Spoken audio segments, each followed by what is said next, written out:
ఆర్ఆర్ఆర్ రణం రౌద్రం రుధిరం ఈ movie second half లో ఒక పెద్ద స్క్రీన్ ప్లే బొక్క ఉంది. ఒక పెద్ద స్క్రీన్ ప్లే ఇష్యూ ఉంది. ఆ స్క్రీన్ ప్లే ఇష్యూ ఏందో ఇప్పుడు నేను చెప్తా. మీకు గనక నేను చెప్పిన రీజన్ కరెక్ట్ అనిపిస్తే నా వీడియోని లైక్ కొట్టి ఛానల్ సబ్స్క్రైబ్ చేసుకోండి. లేదు నేను చెప్పిన రీజన్ రాంగ్ అనుకోండి, కింద కమెంట్ చేయండి ఎందుకు రాంగ్ అని చెప్పి. సో నౌ లెట్స్ డిస్కస్ అసలు ఆ సెకండ్ హాఫ్ లో ఉన్న స్క్రీన్ ప్లే ఇష్యూ ఏంటి, ఆ పెద్ద బొక్క ఏంటి. నా వరకైతే RRR మూవీ ఫస్ట్ హాఫ్ అనేది ఒక ఎపిక్, లిటరలీ ఒక ఎపిక్ స్టోరీ అని చెప్పి, ఫైర్ అని చెప్పి, వాటర్ అని చెప్పి, వాళ్ళిద్దరు ఫస్ట్ టైం కలిసిన మూమెంట్ లో టైటిల్ రావడం, దాని తర్వాత నాటు నాటు సాంగ్, ఇంకా ఇంటర్వెల్ అయితే పిచ్చి పీక్స్కి వెళ్ళిపోయింది. నా వరకు one of the greatest intervals ever in Indian cinemas RRR. ఇంకా గట్టిగా చెప్పాలంటే బాహుబలి మూవీ కంటే నాకు ఆర్ఆర్ఆర్ మూవీ ఫస్ట్ హాఫ్ చాలా ఇష్టం. అంత టైట్ ప్యాక్ ఉంటుంది అది. అండ్ ఆర్ఆర్ఆర్ లో క్లైమాక్స్ కూడా వేరే లెవెల్లో వర్కౌట్ అవుతుంది. లైక్ బీయింగ్ రియలైజ్ అవ్వడం, రామరాజుని జైలు నుంచి తప్పించడం, వాళ్ళిద్దరు కలిసి ఫారెస్ట్ లోకి వెళ్ళడం, రామరాజం రాముడి లాగా మారిపోవడం, తర్వాత భీమ్ వచ్చి భీముడి లాగా హనుమంతుడి లాగా మారిపోవడం, ఇంకా వేరే లెవెల్ పీక్ క్లైమాక్స్ అది.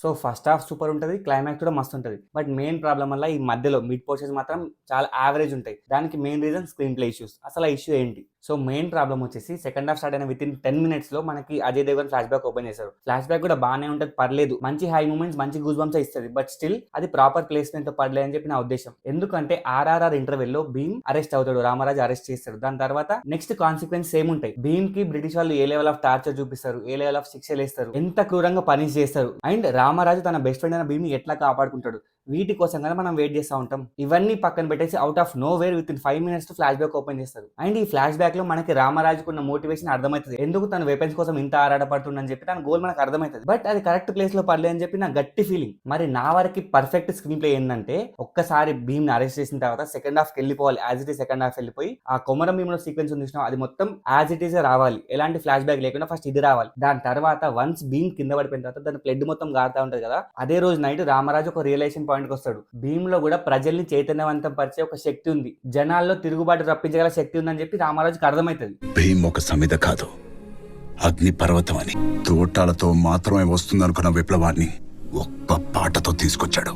ఈ రోజు భీమ్ ఆవేశం ప్రతి మనిషిని ఒక ఆయుధంగా మార్చింది. ఇప్పుడు రామరాజు వచ్చేసి ఒక మెయిన్ ఇంపార్టెంట్ డెసిషన్ తీసుకోవాలి. తను 25 years ఆఫ్ స్ట్రగుల్ ని ఈ ఒక్క డెసిషన్ మార్చేస్తుంది. ఎందుకు ఇంత స్ట్రాంగ్ డెసిషన్ తీసుకుంటుండు, అసలు తన ఫ్లాష్ బ్యాక్ ఏంటి, ఇప్పుడు ఈ పాయింట్ లో తన ఫ్లాష్ బ్యాక్ ఓపెన్ చేయాలి. ఇక్కడ యాక్చువల్ అజయ్ దేవగన్ స్టోరీ ఏంటి, వెపన్స్ కున్న ఇంపార్టెన్స్ ఏంటి అని చెప్పి మనకు క్లారిటీ వస్తుంది. దీని తర్వాత అంతకంటే ఇంపార్టెంట్ డెసిషన్ భీమ్ ని తప్పించాలి అని చెప్పి. ఎందుకంటే రామరాజు వాళ్ళ ఫాదర్ ఎంత ఇంపార్టెంటో అంత ఇంపార్టెంట్ భీమ్ కూడా. జస్ట్ తన పాటతోనే ప్రజల్లో చైతన్యవంతం నింపి వాళ్ళు ఒక తిరుగుబాటు తెప్పించిండు భీమ్. అలాంటి భీమ్ బ్రతికుంటే ఇంకా ఎంతో మందిని మారుస్తాడని చెప్పి ఒక గట్టి నమ్మకంతో రామరాజు డెసిషన్ తీసుకుంటాడు కదా. ఇక్కడ ఈ పాయింట్ లో తన బ్లడ్ ఎప్పుడైతే ముట్టుకుంటాడో ఈ పాయింట్ లో యాక్చువల్ ఫ్లాష్ బ్యాక్ కట్ అవ్వాలి. ఇంక్లూడింగ్ కొమరం భీములో సాంగ్ లో మనకు రామ్ చరణ్ పైన కట్టలు తీసుకునే కోపం వచ్చినా గానీ ఒక్కసారి తన ఫ్లాష్ బ్యాక్ ఓపెన్ అయిన తర్వాత మనకు ఆ ఫీలింగ్ పోతుంది, మనకు ఒక సాఫ్ట్ కార్నర్ వస్తుంది వాటిపైన. దీని తర్వాత ఇంకా యాజ్ యూజువల్ తప్పించడం, క్లైమాక్స్ ఇవన్నీ బాగానే ఉంటాయి. నాకు ఈ పాయింట్ అనేది మూవీ చూసిన నెక్స్ట్ డే నుంచి రన్ అవుతుంది మైండ్ లో. ఇది ఎప్పుడెప్పుడు చెప్దామా ఉంది. బట్ అప్పుడు నా ఛానల్ లేదు కాబట్టి నేను చెప్పలేకపోయినా. ఇప్పుడు ఛానల్ వచ్చింది కాబట్టి మళ్ళీ థాట్ గుర్తొచ్చింది, అదే ఒక పాయింట్ ఉంది కదా అని చెప్పి